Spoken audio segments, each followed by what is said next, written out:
But at the end of the day, one thing I can't let happen, we can't let real water tie the hands of the 8th Judicial District Court.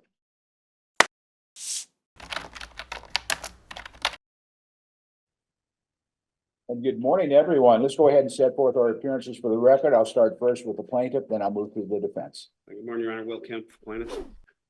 Good morning, Your Honor. Kimberly Nelson, bar number 15295 on behalf of defendant Terrible Herbst. Good morning, Your Honor. David Spurlock, bar number 2565, UNFI, Whole Foods Market. Any telephonic appearances? Good morning, Your Honor. Joel Odou on behalf of the Real Water defendants. Good morning, Your Honor. Colt Dodrill, bar 9000, counsel for Nevada Beverage.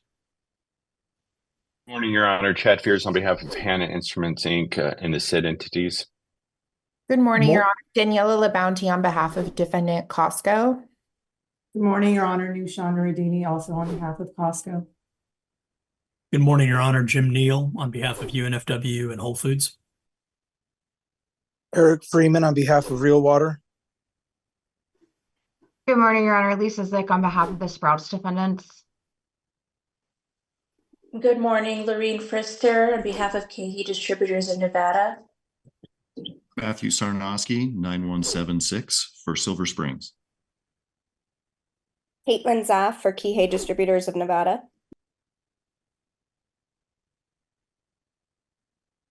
All right, is there anyone that we've overlooked on the phone? I believe that's everybody. All right, once again, good morning to everyone. And I see we have, let me flip back to the first page. So, page 29. All right, we have plaintiff's motion for preferential trial setting. Is that correct, Mr. Kemp? Yes, Your Honor. All right, you have the floor. And Your Honor, this is basically the 4th real water case. You presided over the first one, the Gallagher case. Trial started on that on September 5th. The second one, the Hunwartson case, that was Judge Kishner. That started on January 16th. The third one is the Wren case, which is in front of Judge Hardy, and that's to start on May 28th. And this would be the 4th one. So what we're trying to do is find a reasonable time period to schedule it in, recognizing that there's a lot of cases that need to be tried. So what we did is we on trial sequencing, there was 126 days between trial 1 and trial 2, between the Gallagher and the Hunwartson case. There was 126 days between the Hunwartson and the Wren case, just coincidence. And between the Wren case and this case, there's 131 days. So that's pretty good sequencing. Yeah, you know, I'd like to say it was really planned, Your Honor, but it just kind of worked out that way. Hunter and Pam Brown are the lead plaintiffs in this case. Pam's the wife of Joe Brown. You may know Joe, prominent attorney in town. They both drank real water, both got ill. Pam's 80 years old now. She's entitled to a preferential trial setting. No one's disputing that. Their argument appears to be that they don't have time to get ready. And our response is, well, first of all, you've got more time than we have between the first and the second, the second and the third trials. Second of all, the trial prep is pretty limited. The liability discovery of real water, the 2 meter defendants is basically done. The liability discovery for most of the retail defendants, Whole Foods, UNFI, Terrible Herbst is basically done, and there's typically not a lot of liability discovery for a retail defendant in the first place. So what we really have left are experts and damages. Okay, on experts, Special Master Hale kind of saw this coming, and he ordered that we do the depositions of the generic experts for this case. They're the same experts for this case and the last case. We've already done those 3 depositions. Those have been done. So we still need to do the causation experts for this case. And I've analyzed that in the thing that's basically Dr. Hudson. That's a 1-day project. And I'm anticipating they're going to have 4 or 5 causation experts. Most of these people I've already deposed, Your Honor. And some of them I've deposed 3 times now. So I think I can fairly safely say, based on the fact that the last time I deposed them, the deposition was about an hour, that these 5 depositions are going to take between an hour and 2 hours each. So there's really not a significant amount of expert discovery that needs to be done to prepare these cases. There are 15 plaintiffs that need to be deposed, but the plaintiff depositions have generally been lasting between an hour and 2 hours. So I don't think that's a real arduous task. One of the plaintiffs in this upcoming case, Mr. Henry's a liver transplant case. That may require some additional discovery because in previous liver transplant cases, they have done some depositions of treating physicians, which they usually haven't been doing in the non-liver transplant cases. But when you add all this together, there's really not a whole lot of discovery. So their first argument is, oh, we can't do this discovery because we've got to go do the Wren trial that starts on May 28th. Well, there's 9 retailers in this case. Not one single one of those retailers is involved in the Wren trial. Either they were involved and settled out or they weren't named. So we have 9 different defendants who aren't involved in the Wren case. I see no reason why they can't take the lead on the discovery. And I would point out that the primary defendant in this case, Real Water, is not opposing this motion because Real Water recognizes, like we do, that if there's 100 cases in this district, and we've done the 7 Gallaghers, the 5 Watson, and now we're doing another 8, that there's a lot of cases that still need to be tried, and you've got to start getting on it. So I don't think there's a credible argument that we can't finish the discovery. And I also make one other point about retailers. To date, no retailer has stood for a trial. In the Gallagher case, UNFI settled out. In the Watson case, Nevada Beverage and Terrible Herbst settled out.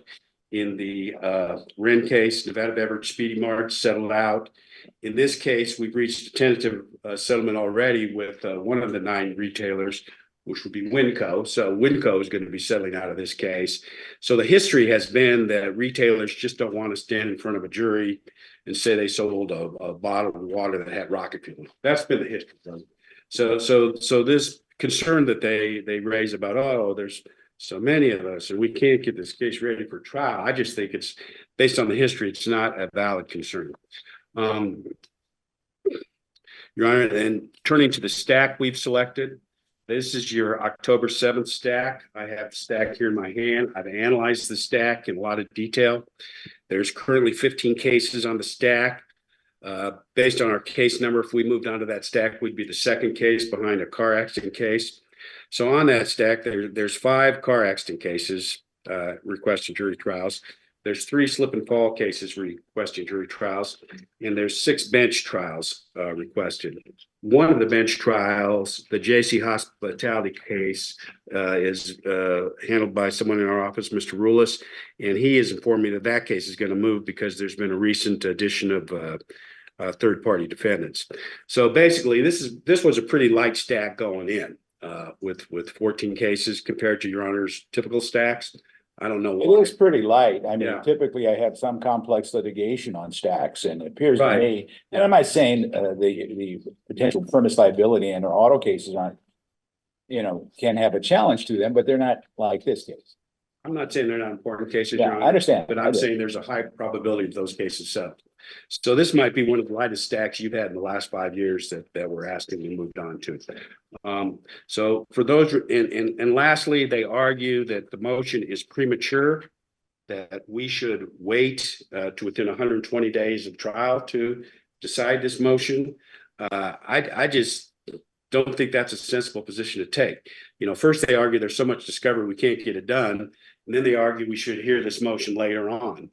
I think it's better for all the parties to select the October 7th date and move forward. And there are other real water trials set for February already, which again just happens to be about 120 days away from this October stack. So I think October 7th is an ideal time to set this case down for trial. The discovery can be completed. Pam Brown has statutory priority. And for those reasons, Your Honor, we ask that the motion be granted. Okay, thank you, sir. We'll hear from the opposition. Good morning, Your Honor. Good morning, ma'am. Great. So first I want to touch on the statute because plaintiff did make the statement that their motion is premature and it is pursuant to statute. The relief that plaintiffs are requesting is a preferential trial setting in excess of 120 days. As we've pointed out in the opposition and plaintiffs reiterated in the reply, no one's disputing Ms. Brown's age and that she qualifies for a preference in trial setting under the statute. However, under 3A, the court shall set a date for the trial of the action that is not more than 120 days after the hearing on the motion. That's not the relief being requested today. 120 days from today, the hearing per statute would be sometime in August of 2024. Obviously, the trial stack being sought is in excess of that time frame, so that's when we move our analysis to subsection 3B, which is the court shall not continue the date for trial of the action beyond the 120 days, the relief being requested by plaintiffs, except for the physical disability of a party or attorney in the action. That was not raised in the motion or reply, or for other good cause entered on the record. I went through the motion, I went through the reply. The words good cause don't even appear. I'm thinking that the timing is the good cause basis, and I want to touch on that. So first, based upon the current Brown. Well, here's my question, ma'am. I could hypothetically continue this matter for 100 to whatever the appropriate statutory time period it would be, and we hear it then. But at the end of the day, one thing I can't let happen, we can't let real water tie the hands of the 8th Judicial District Court. These cases have to be resolved or settled, right? And it appears to me, I guess, just by chance, these cases are currently going to be going to trial about every 126 to every 131 days. So I can discontinue it, but I mean, statutorily, she has a right. And so my point is this, we have to also take a pragmatic approach as far as cases are concerned. We just can't let these cases stand forever. I mean, sit here forever because I do have to move my docket, right? And so I can come back 120 days, we can move it, and then I say, okay, I'm gonna grant it, because she meets the statutory requirement. And then what? Of course, Your Honor. So that is a possibility that we do. I mean, that's what I could do. I mean, I don't mind saying this. I will follow the law. And I've had this issue come up many times, and today happens to be my 18th year on the bench. This issue's come up many times, right? And I understand what the statutory language is, but I've always approached it in this regard. What's a sensible way to handle this? Because I do understand if I granted the motion today, I have to give you a trial date in 120 days. Now I can do that.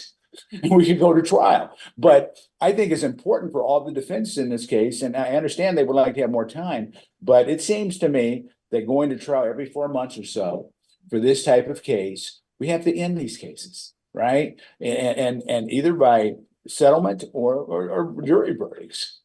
And so I don't mind telling everyone this. I'm looking at this from a practical perspective, because if these cases are being tried every 126 to 131 days, why shouldn't I put this one on the same, say, okay, and we can do a calculation right now. She can calculate 120 days from that trial stack date, and I can move this matter till then, and then we decide it. But I think it's better to give you a heads up, well before then, because 120 days before trial would be what? That trial stack. Before that trial? Yeah. Sorry, I need a second. No, take your time. Before that stack. What stack was that again, Mr. Kemp? That would be May this year. Yeah, May of this year. That's next month, right? Well, they'd be 120 days from now, so. No, 120 days from that trial stack Oh, right. would be May what? No, the 120 days before the October 7th, 2024 trial stack would be May 2024. I can just move this to May 2024. I mean, whatever date she just said, and we can just hear it then. But I'm looking at it, and I understand I'm gonna follow the law, and I might do that. But my point is this, we have to look at this practically. We got to try these cases. I understand that, Your Honor, and yes, we do have to look at this practically. And while the trial sequence is approximately every 4 months, a real water case moves forward to trial. However, when you look at the history of when those trials were set, so when a scheduling order was issued versus when the trial actually went forward, if the court were to grant plaintiff's request today, that would leave us 5 months and 13 days from today's hearing to the trial date to finish conducting discovery. And now the issue with that is, one, the Brown defendants have of course been operating on the scheduling order that was issued last year as far as discovery. Henry has been operating on the Henry schedule, now adopting Brown. Wade didn't even have a scheduling order. When you look at the Gallagher trial, which was before your honor, the time between the trial being set and the trial going forward was approximately 9 months. In Hunwardson, it was approximately 1 year of time. But why does that matter? The reason why I say that is this: here, the case has changed significantly since the filing of the complaint. Number one, the primary target defendant has admitted liability, right? And this is a products liability case, 402A. And if you're part of the distribution chain, potentially you're on the hook, number one. Number two, it seems to me the big issues as far as causation, as far as this case is concerned, potentially might be medical causation. I understand that, right? I understand what those issues could be, right? And that's about, and maybe damages, right? That's really what this case has kind of come down to in light of is Real Water still admitting liability? They've admitted it in all of the first 3 cases, Your Honor. Okay. So I'm looking at it through this lens. If Real Water admits liability, like it's done 3 other cases, other than medical causation and damage discovery, what other type of discovery would the defendant retailers want to conduct in this case? Of course, Your Honor. First, Real Water has not admitted liability in this matter, and I do not want to speak for Real Water, of course, but I know as to certain defendants, I don't know if they necessarily will admit liability in this case, specifically the Henry defendant, which was outlined in Section E of our motion. So I'm not sure if that's going to happen. As far as what do you mean by that? Because I mean, there's a difference between admission of liability, i.e., Real Water was a defective product unreasonably dangerous pursuant to the restatement of torts. That's one thing.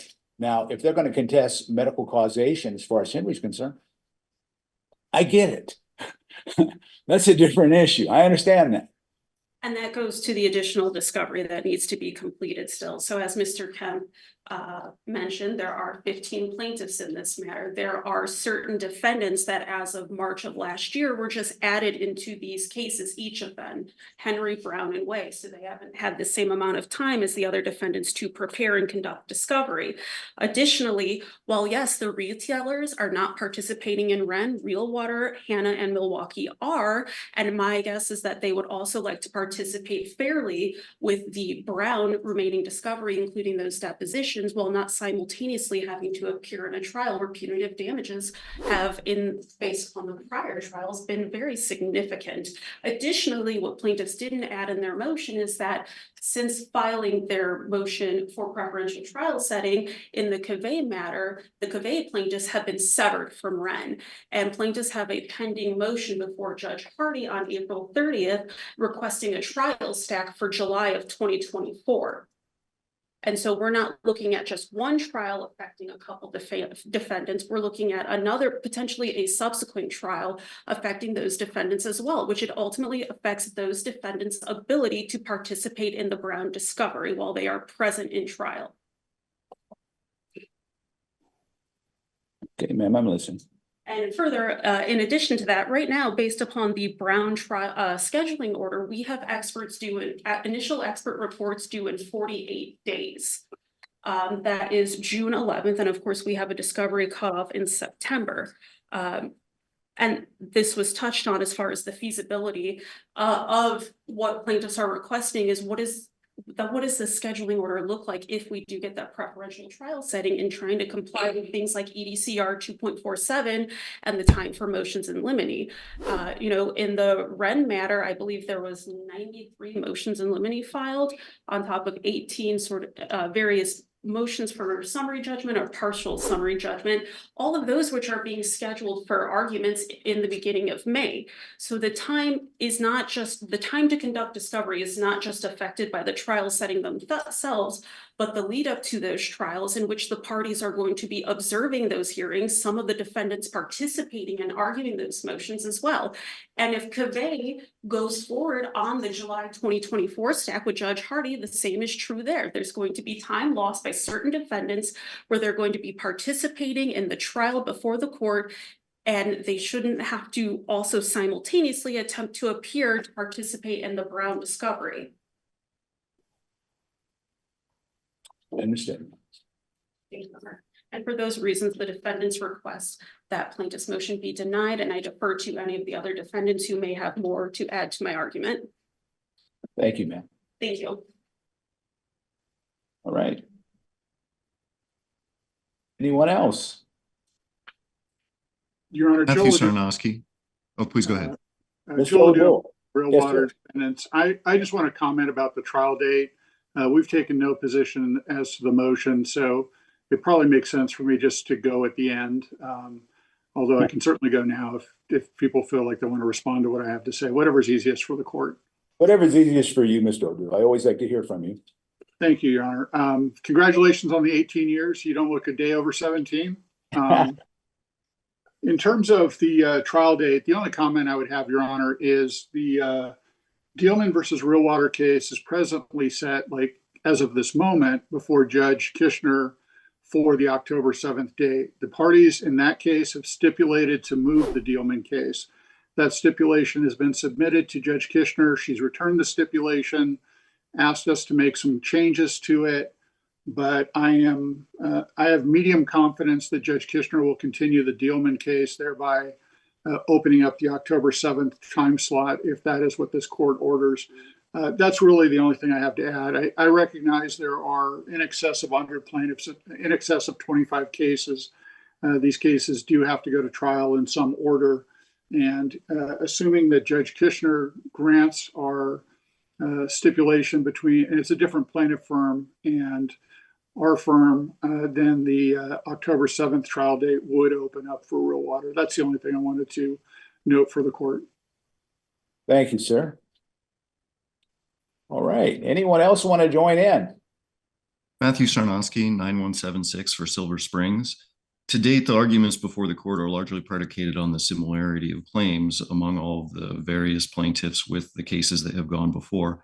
I would like to raise the point that one of the cases in the consolidated matter, specifically that of Trevor Abele and his family, very closely parallel the facts of the Cave case, which was recently cut out of the Wren action for separate trial, as was previously discussed. Just as in the Cave case, the Abele case involves a substantially different medical diagnosis than the toxic symptoms demonstrated by most of the other plaintiffs, and is also temporarily removed from the other cases, whereas the primary Explain to me why it's different. Certainly. I don't know anything about the medical causation issues in that case. Fair enough. Most of the plaintiffs in this case allege fairly squarely some form of liver poisoning as a result of all of this. Common toxicology cases, they were poisoned and they suffered symptoms as a result. In the Cave case, the case that was cut out of the Wren litigation, there was a very different diagnosis, which was autoimmune hepatitis.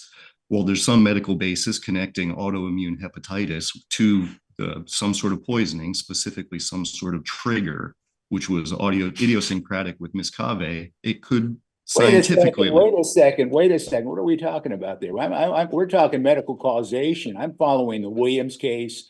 I'm following Prabhu versus Las Vegas. I'm following Brown versus Capana, my partner Roy Smith's case. I mean, I understand medical causation, and we're not going down some unique causation theory in this case. I dealt with that in the first case and summarily rejected it.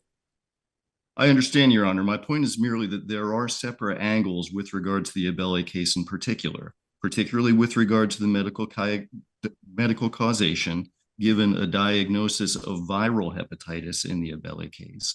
And also in terms of the fact I'm that trying to figure out what's unique about it, and I can say this at first blush, I don't know much about that area, but I would anticipate if there's a medical causation issue raised regarding that we would follow a hallmark, right? I understand, Your Honor. We would find, and so it's pretty simple. And then hypothetically, assuming there's a appropriate foundational basis, peer reviewed, and all those types of things that are set forth in Hallmark, then it'd be a battle of the experts as far as medical causation is concerned. And my point is this: just because you have one injury that differs slightly, or maybe significantly, I don't know. But that's a medical causation opinion and issue. I'm trying to figure out what's going to be so unique about that. I'd not yet addressed that, and I apologize for not leading with this. The primary differentiating factor is that Trevor Abelle's symptoms and treatment arose primarily in 2016, 2 years before even the Cave case, and of course, 4 years before the primary outbreak. The water, which was distributed and is allegedly a cause of Trevor Abelle's symptoms, was produced through a different industrial process at a different facility. And there are substantial factual differences, primarily the 2016 onset of symptoms. We believe those are going to require full exploration. We believe it hypothetically can be done. But candidly, this is mostly to warm the court to the idea that there is at least one case which is substantially factually different from the majority of these consolidated cases, and which candidly we will be filing a motion to sever from the other cases in direct parallel to the prior Cave case, which was separated from the I mean, I don't know. I mean, I understand that. Very well. Yeah, Thank you, Your Honor. Okay, anyone else? Your Honor, Jim Neale for UNFI and Whole Foods. I appreciate the court giving. Good morning. How are you, sir? How are you doing, sir? Fine, thank you. I appreciate the court giving the parties as much heads up as possible, even if it's outside the 120 days. We certainly appreciate that. And I heard Mr. Kemp describe the 15 plaintiffs' depositions that'll be necessary, and I think not arduous were the words he used to describe it. I don't fundamentally disagree with that. I'll just note that we've been requesting deposition dates for some number of months now and still don't have any. So to the extent that the court gives us a trial date, and to the extent that that trial date is imminent, I would ask that we please clear the calendars to the extent we can. I realize there are a lot of other things going on, but we've got to do the discovery necessary to try these cases, and fundamentally that involves the depositions of the plaintiffs. So the sooner we get started on that, the better off everybody will be. I understand. Thank you, Your Honor. And thank you. Your Honor, this is Chad Fears for Hanna Instruments. We join in the arguments, that were raised earlier by initial defense counsel about we're going to be in trial with the Ring case, and we're going to be in trial, presumably, if the date is set for the end of July, which is going to really impact the ability to do discovery. And I join with Mr. Neale and even Mr. Kemp. It's not going to be as heavy lift as it was for the initial cases. So again, that's a reason why we oppose this. But if you do grant it, we need probably some, at least for Hanna, which would imply for everyone, a little more leeway on some of the expert disclosure dates and making sure we can get these depositions. And if that's the way it is, I'll find people to take them. All right, and thank you, sir, for expressing your concern. Okay, anyone else?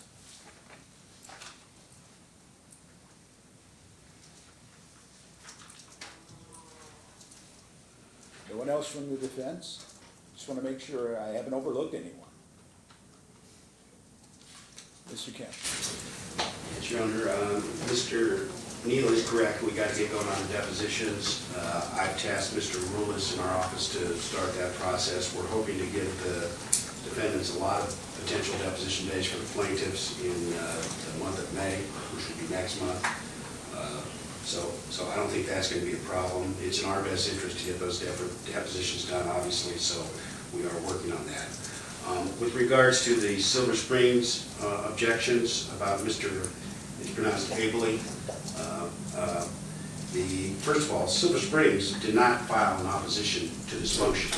So although he presented an argument in opposition to this motion, he did not file an opposition, Your Honor. Second of all, no opposition raised the argument he raised about somehow the Abley case being different, and it is not different, Your Honor. His contention that he just made that the manufacturing process was different in 2016 than it was in 2018 or 2020. Your Honor's heard the evidence, and Your Honor knows that that is not true. Mr. Jones testified explicitly that he made the concentrate the exact same way in 2011, 2012, 2013. They used the titanium tubes. It was in the secret concentrate room. I mean, the contention that there's something different in the manufacturing process in 2016 just can't withstand scrutiny. You know, they made a reference to the Cavay case and said, oh, Cavay's a big problem. Well, they went in and told Judge Hardy at a hearing a couple weeks ago that Cavay was the only autoimmune hepatitis case. That's what they told Judge Hardy. They brought that up at the last minute. It wasn't in their initial motion. Well, we filed a plea yesterday outlining 2 other AIH cases for real water. All 3 women drank retail bottles of real water made in January, February, and March of 2018. One of those cases was Cavay, one of those cases was Lisa King, one of those cases was a woman named Bordenave. So even more upsetting is that on the exact day that they made this misrepresentation to Judge Hardy that Cavay was the only AIH case to get it severed, on that exact same day, they went to a mediation of the Lisa King case. Okay, so to suggest that these defendants did not know that they were not making an accurate statement to Judge Hardy, yeah, I think it's going to be difficult for them to establish. But I've already told Judge Hardy that we're filing a motion for reconsideration on this severance on the Cavay case based upon this misrepresentation and a couple other misrepresentations made. That hasn't been filed yet, but we are hopeful that we get the Cavay case back into the stack in front of, back into the May 28th stack, because all the motions in limine have already been filed. So as we sit here today, there is no trial setting for the Cavay case, period. All they've done is they call separate. They didn't even use the word severance in the order, despite the fact we said you had to use the word sever. I mean, it was a motion to sever. They didn't want to use the word sever in the order because they wanted to play some kind of game where it wouldn't be a final judgment, assuming they lose the case. But in any event, this statement that was just made that there's going to be a July 29th trial in Cavay, that I don't know where that came from. We have filed a motion. First of all, we're trying to rehear it and get it set for May. But second of all, if it's not reheard, we told Judge Hardy we want that tried as soon as possible. Because Costco, the same hearing where they told Judge Hardy falsely that that was the only AIH case when they knew about the 2 others. So at that same hearing, they also told Judge Hardy, oh, we're not trying to run away from this Cavay case. We're willing to try it anytime, anywhere, any place. Let's go, okay? They haven't filed my opposition yet to my motion for trial setting on that, but I can already see what's going to happen. They're going to say, oh, Judge, when we said we were ready to go any place, anywhere, anytime, we really meant we wanted to wait till 2026, 2027. But I don't think we should get bogged down by this Cavay distraction because, like I've already said, there's no trial setting in July for Cavay. With regards to the first argument, the statutory language, Your Honor, you have discretion to manage your own calendar. And you've made this ruling in the past on the exact same motion. So I think it does all the parties a favor setting it down now for October 7th because we can work back. I see no reason to wait till May 24th and come back and argue this issue. So for those reasons, we'd ask that the motion be granted, Your Honor. All right, this is Your Honor, this is Noushan Noureddini for Costco. I just want to, it gets into different issues, but I just don't want to let certain misrepresentations made on the record go not responded to. So if I could just clarify a few things that Mr. Kemp just said. Go ahead, ma'am.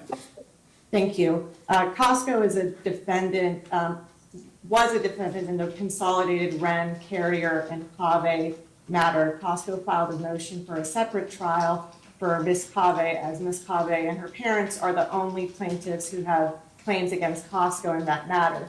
Judge Hardy granted that motion for a separate trial under Rule 42, and an order was entered on Sunday. In that motion, we contended that Ms. Cave, as compared to all the other plaintiffs in that matter, is the only plaintiff who has autoimmune hepatitis.